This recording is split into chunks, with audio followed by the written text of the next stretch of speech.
Hola, hola mi gente, bienvenidos. Hoy día vamos a aprender a usar R, o más bien dicho, vamos a hacer una introducción a lo que va a ser una serie de sesiones de R para ciencias sociales y específicamente para ciencia política. Este programa está hecho para que nosotros podamos pasar el curso de análisis de datos políticos y el curso programación en ciencias sociales, que son algunas de las opciones que han estado por ahí en la ciencia política nacional, ¿no? Entonces está pensado para este nicho. Y bueno, esta es la interfaz de R, que es un lenguaje de programación que deriva del lenguaje S, ¿no? Y que fue creado hace unos años específicamente pensado para hacer un software estadístico y que sirve mucho para la computación, y la programación y la ciencia de datos. Este software a nosotros nos da muchas herramientas en la ciencia política, es muy flexible, nos permite investigar mucho, ¿ya? Y hay ciertas herramientas que han salido últimamente como Tidyverse o ggplot que lo hacen mucho más sencillo, ¿no? Y una de esas es la interfaz gráfica, RStudio. Pues aquí nosotros tenemos la consola, pero RStudio nos permite tener scripts que son más fáciles de leer y más fáciles de compartir, ¿no? Por lo demás, ¿cómo los abrimos? Ustedes pueden cliquearlos o pueden ir acá, New File. Yo voy a abrir uno reciente, que es lo que vamos a ver hoy, que es lo más básico de R, R como calculadora.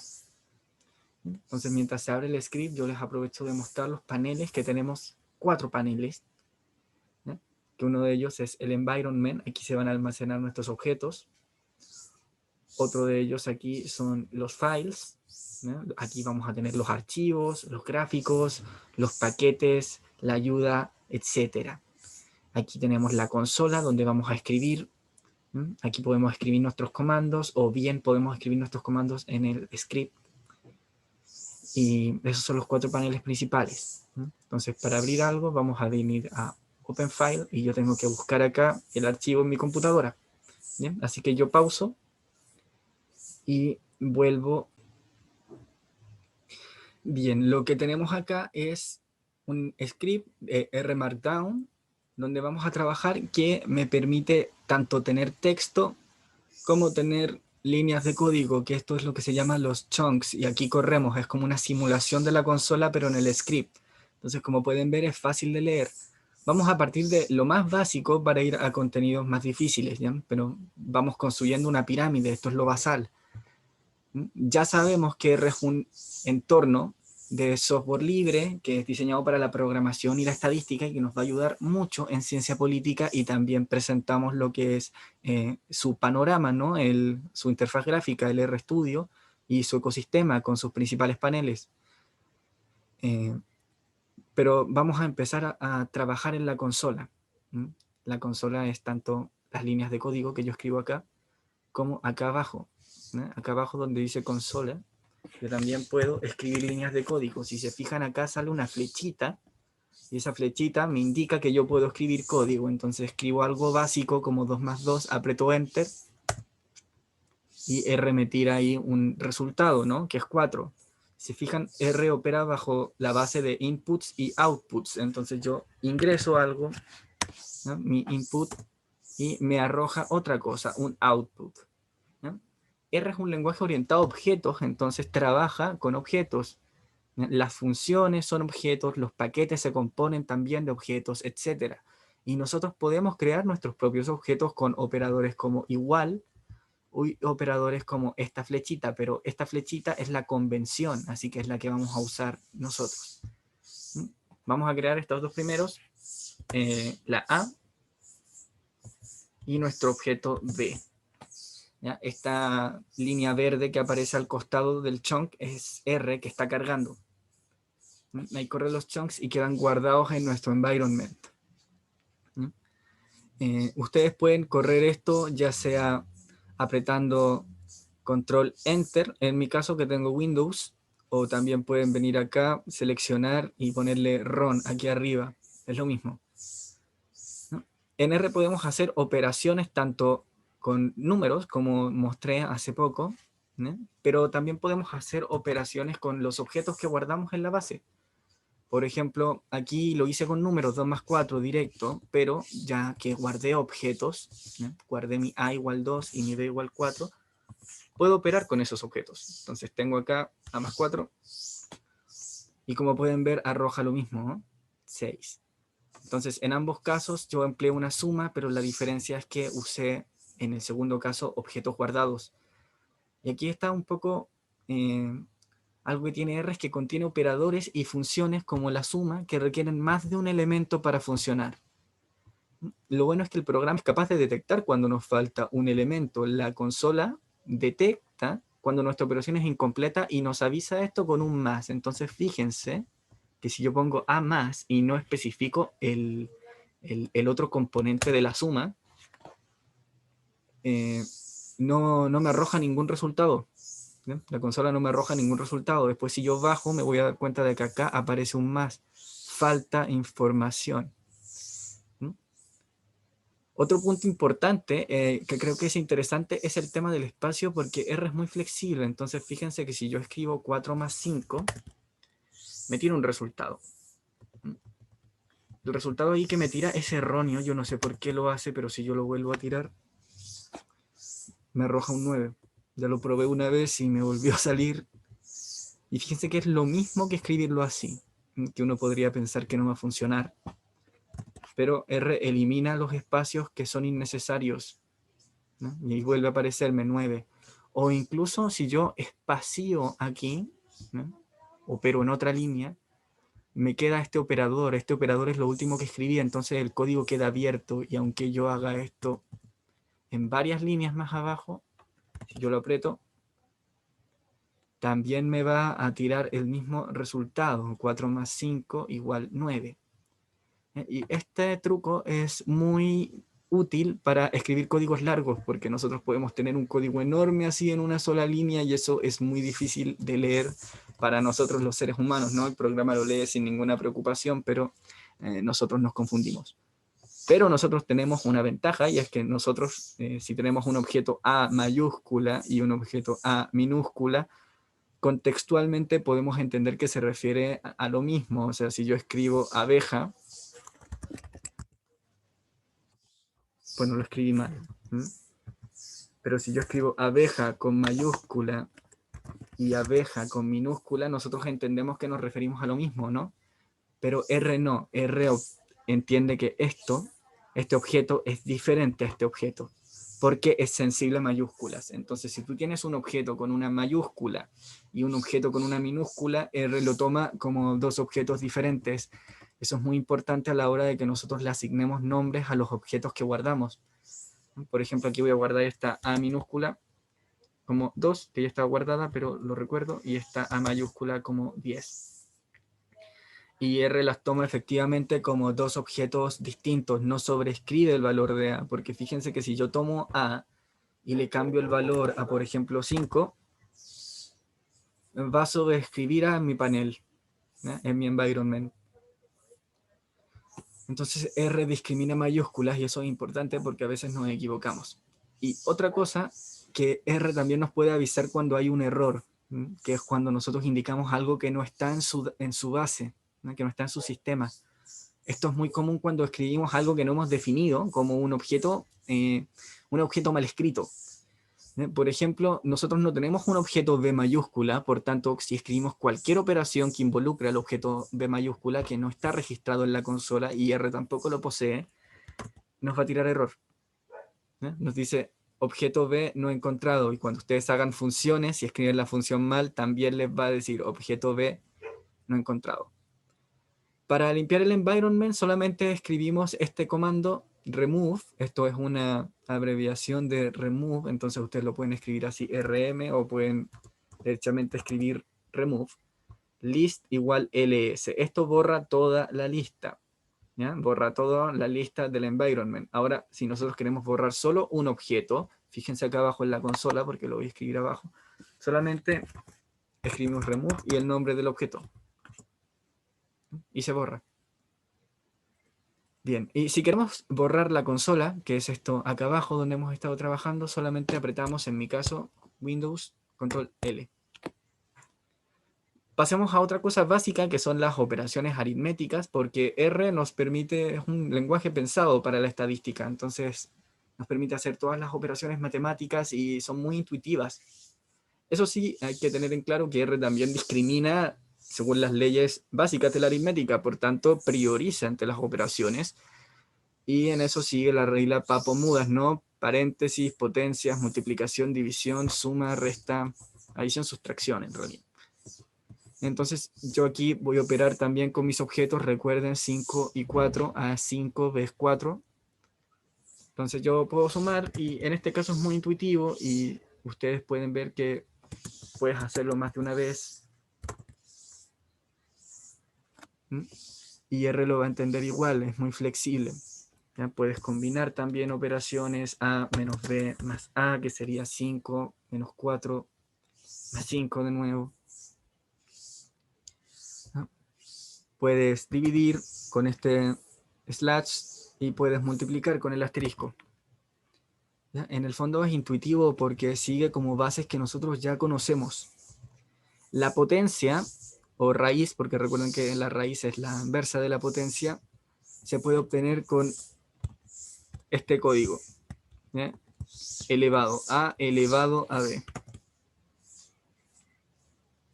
Y acá nos arroja el resultado. Ahora, si ustedes quieren obtener una raíz, cualquier raíz, no importa cuál sea, es a elevado a 1 partido en su índice. Por tanto, en una raíz cuadrada esto sería a elevado a 1/2, en una raíz cúbica a elevado a 1/3, en una raíz cuarta a elevado a 1/4. Pero la fórmula básica es esta, a elevado a 1 partido en su índice. Estas son las operaciones más comunes que existen, pero por si acaso existe la división de la parte entera, ¿no? O módulo, que es esta línea de código, tiene que ir junta, es muy importante, un signo de porcentaje, un slash y otro signo de porcentaje. Y esto opera con la división de la parte entera, ¿no? Solo de la parte entera. Y lo otro nos indica el resto, ¿no? Si hacemos una división de la parte entera, nos sobra algo, nos saca decimales. Y esto se indica con dos signos porcentuales seguidos, ¿no? En este caso sería 5 dividido en 4, y si ustedes hacen esa división, les debería dar 1 con resto 1. Las operaciones lógicas nos sirven para evaluar la verdad de una información, y también después nos van a servir para establecer condiciones, para condicionales, aunque no vamos a ver condicionales hoy. Pero, por ejemplo, tomen este operador 1 mayor que 0, y fíjense que si nosotros escribimos esto, nos va a tirar que es verdadero, porque 1 es mayor que 0. Pero si nosotros ponemos el operador inverso, 1 menor que 0, nos va a arrojar lo contrario, ¿no? Que es una falsedad, porque no es cierto que 1 sea menor que 0. El operador de igualdad, aquí es importante entender que son dos signos de igualdad. ¿Por qué? Porque recuerden que solo un signo de igualdad le asignaba el nombre a un objeto. Entonces, si yo escribo 1 igual 0, esto es un error. ¿Ya? Es un error porque el lado izquierdo de la asignación es inválida, ya que yo no le puedo poner como nombre a un objeto un número. Eso es muy importante. Los nombres no pueden tener un número, no pueden empezar por un número. Puedo ponerle un nombre, empiece con una letra y un número, pero no puede empezar con un número. Entonces, si yo pongo FIFA 10 igual 0, esto lo va a guardar.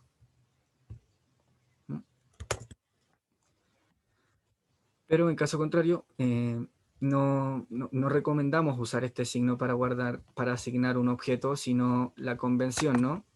Que la convención es la flechita así. La condición de igualdad 1 igual 0 es falsa, ¿no? Lo importante acá era que ustedes entendieran que el signo de igualdad tendría que ser dos signos iguales y no uno. El operador de la desigualdad, por otro lado, es una mezcla entre el signo de exclamación cerrado, que esto es una negación, esto significa negación, y el signo de igualdad. Esto significa no es igual. 1 no es igual a 0. Entonces, si nosotros resolvemos esto, nos va a tirar que eso es una verdad, pues 1 no es igual a 0. Ahora, ustedes pueden combinar.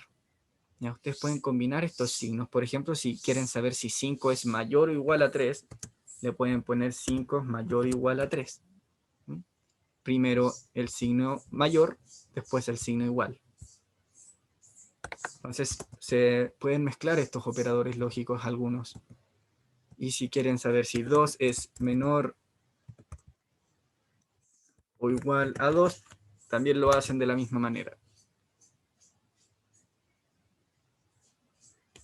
¿Bien?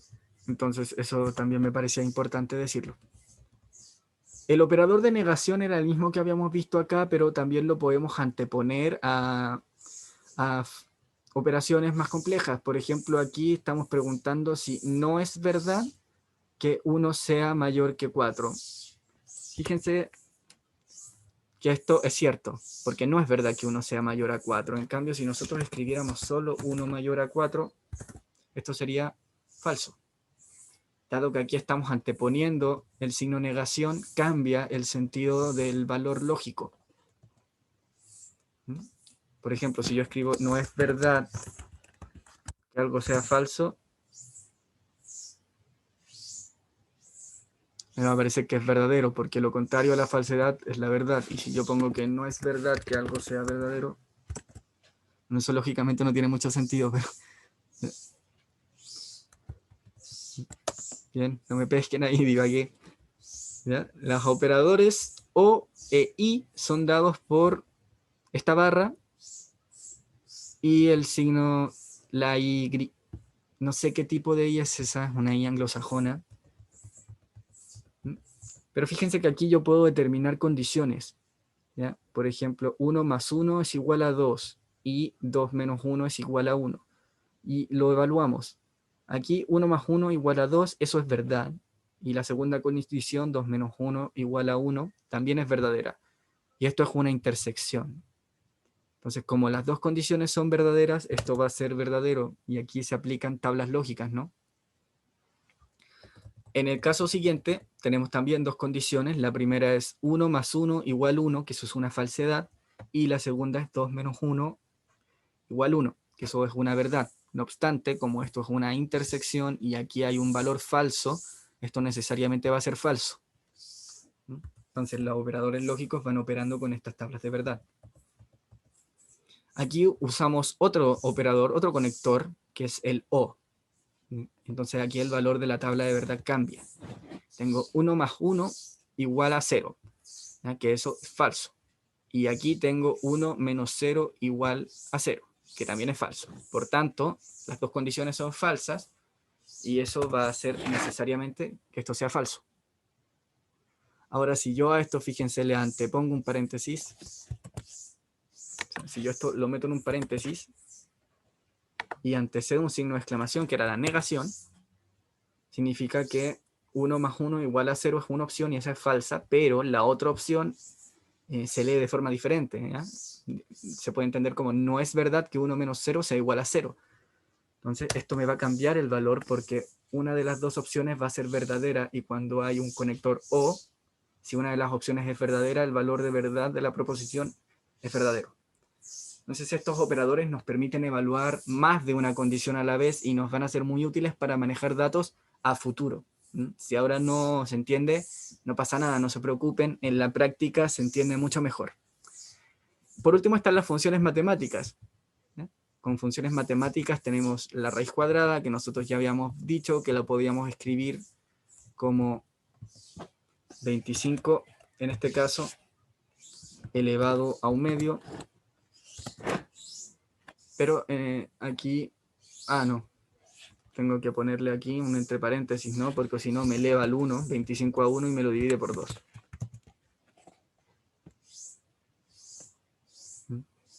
Ahí sí. Pero es mucho más sencillo escribir la fórmula base del R, que es esto de square, la raíz, ¿no? SQRT. Entonces uno se aprende esa fórmula y está al tiro, está rápido. El valor absoluto se escribe como abs, por ejemplo, el valor absoluto de menos 25 sería 25. También tenemos el redondeo, indicamos tras una coma qué decimal queremos redondear. Por ejemplo, aquí tenemos este valor 25.35 y lo queremos redondear a la décima, por tanto me quedaría 25.4. Esto es útil porque hay otros números, por ejemplo, como pi, que si yo lo escribo, me arroja un valor que tiene muchos decimales. Entonces yo puedo querer redondear pi, round, pi, y lo quiero redondear a la cuarta cifra decimal. Y me lo acorta. O quizás yo lo quiera redondear a la segunda. Y me lo acorta. En logaritmos tenemos varios tipos de logaritmo, pero por defecto esta función log ocupa la base Euler, es un logaritmo natural. El logaritmo que nosotros ocupamos en la PSU y en el colegio y en general el logaritmo que conocemos es el logaritmo de base 10. Y ese se escribe como log 10 o el logaritmo de base 2. Ahora, quiero que se den cuenta que si ustedes escriben log así solamente, lo dejan abierto, R les va a decir el X, ¿ya? El número que ustedes quieren calcular y la base. Si ustedes no indican la base, entonces va a ser Euler. Pero ustedes pueden indicar la base, un logaritmo 10 de base 10. Entonces esto es solamente una forma distinta de escribir esto.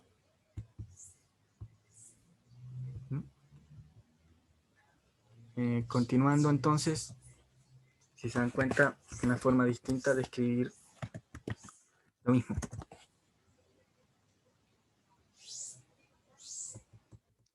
La función exponencial sería Euler elevado a un x, y eso se escribe como exp elevado al x que ustedes quieran elevar, que puede ser 3 o puede ser 5, puede ser números infinitos.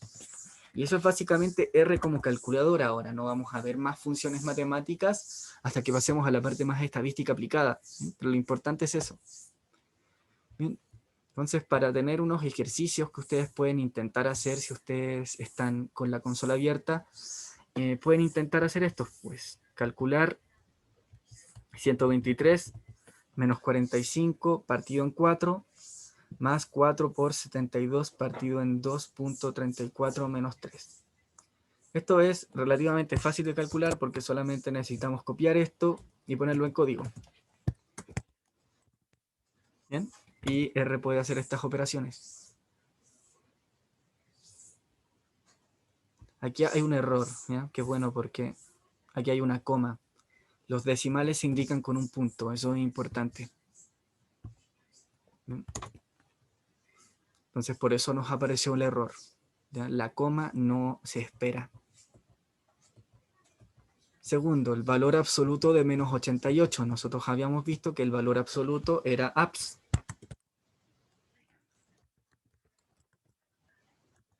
Y el valor de menos absoluto, o sea, el valor de absoluto de menos 88 sería 88.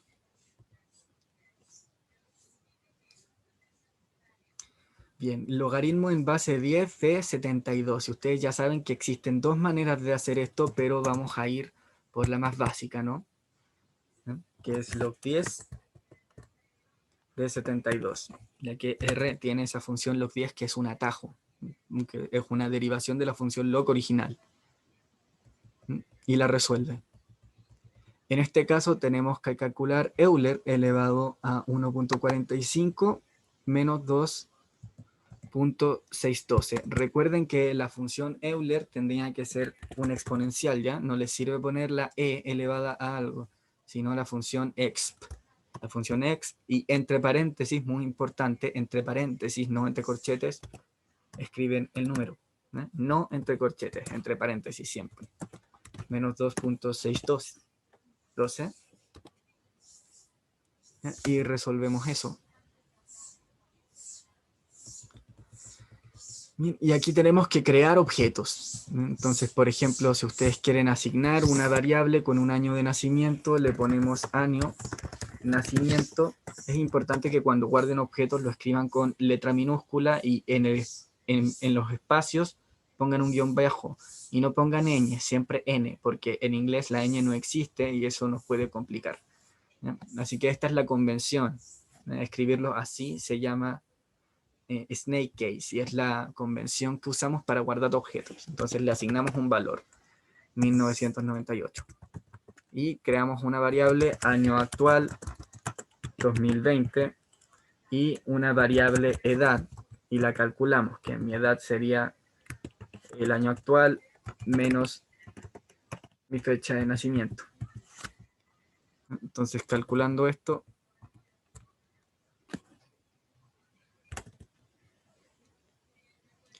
nos queda los objetos guardados, ¿no? Año actual, 2020, año de nacimiento 98, la edad 22 años.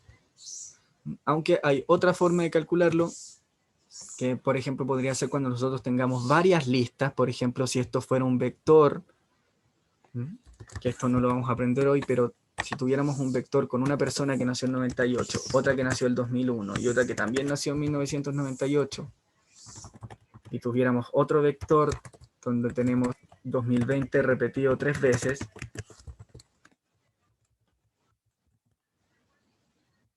y esto fuera una lista y nosotros quisiéramos calcular la edad, podemos hacerlo de la siguiente manera, ¿no? Ponemos el año actual, así como variable, menos el año de nacimiento, y esto me va a arrojar como resultado un vector numérico que va a contener los tres valores, ¿ya? La primera persona tiene 22 años, la segunda 19, y la tercera también tiene 22 años. Entonces es útil hacerlo así, ¿no? Operar con variables, y esto es lo que vamos a hacer en manejo de bases de datos. El sexto ejercicio nos dice devuelva verdadero y falso si la persona es elegible para votar en Chile. Entonces nosotros vamos a tomar acá mi último vector, mi vector edad, y vamos a preguntar si la condición de que la edad sea mayor o igual a 18 se cumple.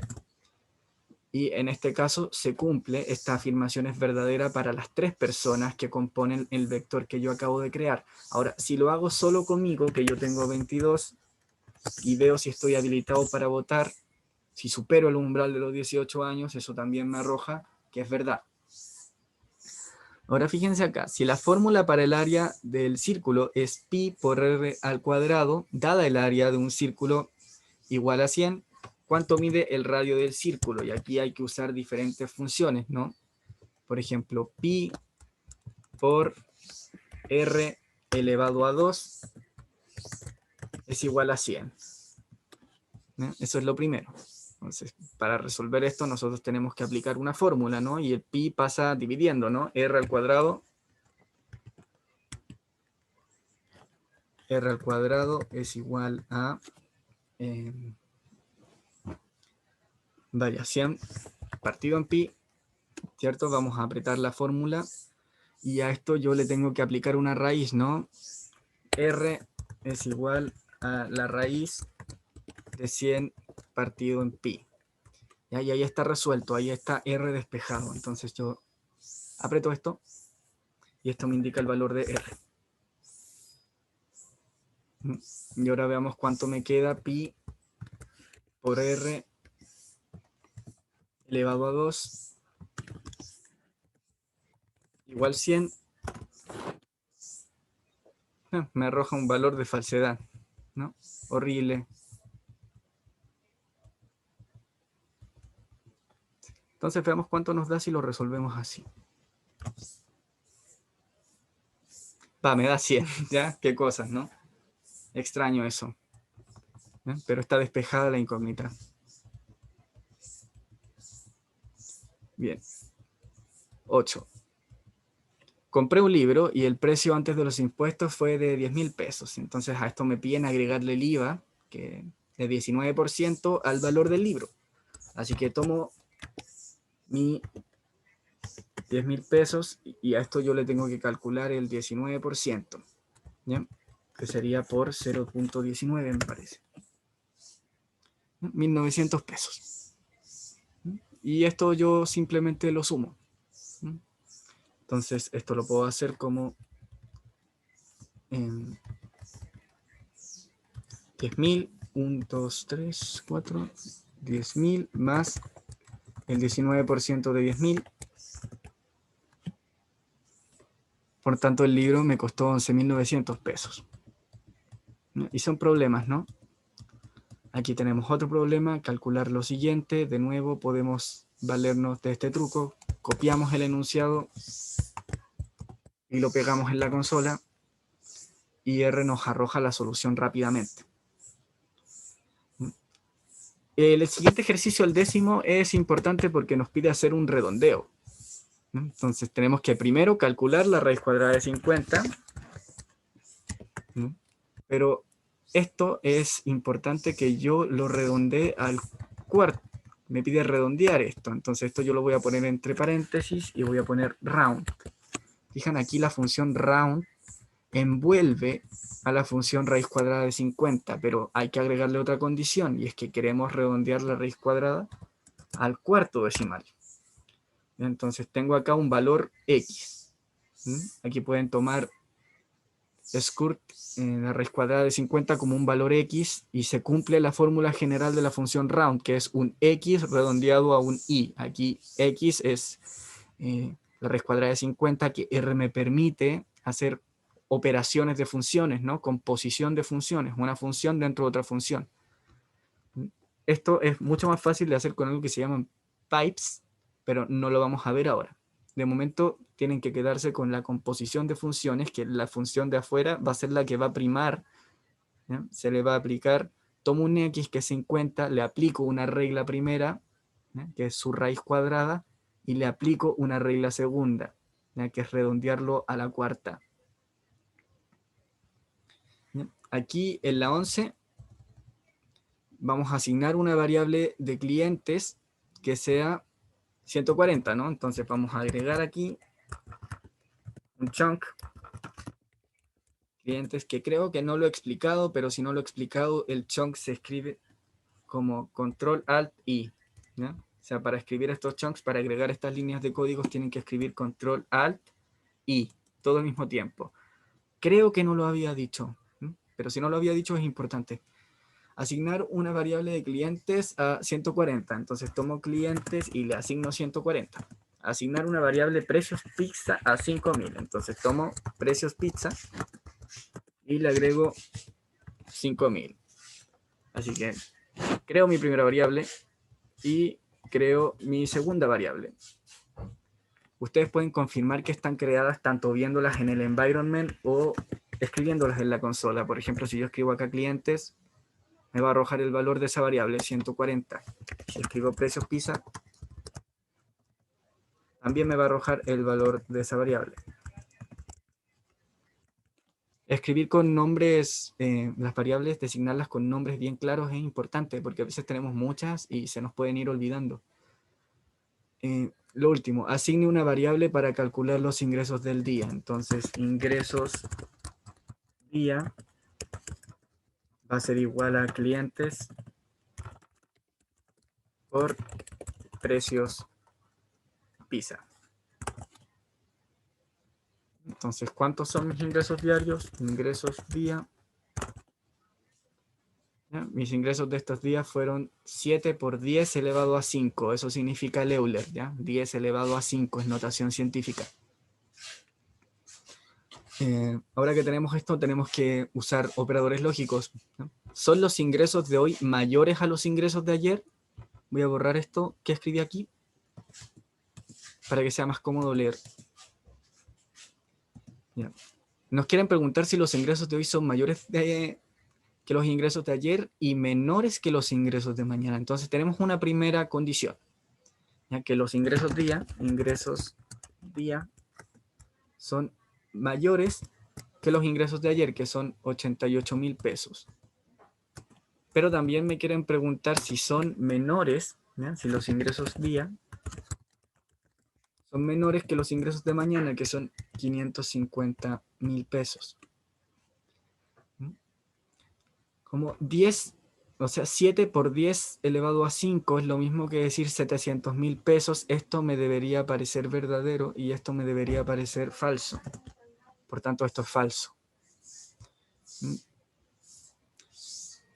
Entonces, esos han sido algunos ejercicios. Espero que hayan sido útiles, de verdad. Y aquí van unas preguntas para estudio teórico, ¿ya? Que pueden intentar resolverlas. Por ejemplo, ¿cuál de los siguientes es un operador lógico? El slash, el signo la barra, el menos o la potencia. Bueno, aquí tenemos tres operadores aritméticos, ¿no? Y lo que queda es la barra. Esta barra es el operador lógico.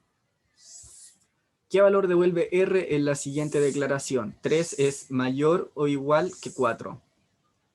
Claro, ustedes tienen que intentar resolver esto así lógicamente sin recurrir a la consola, pues Si se dan cuenta, 3 no es mayor que 4 y tampoco es igual a 4, por tanto esto es falso. ¿Cuál es el resultado de este cálculo? Esto sí lo pueden hacer en la consola. En el fondo sería 48 por 43 más 9.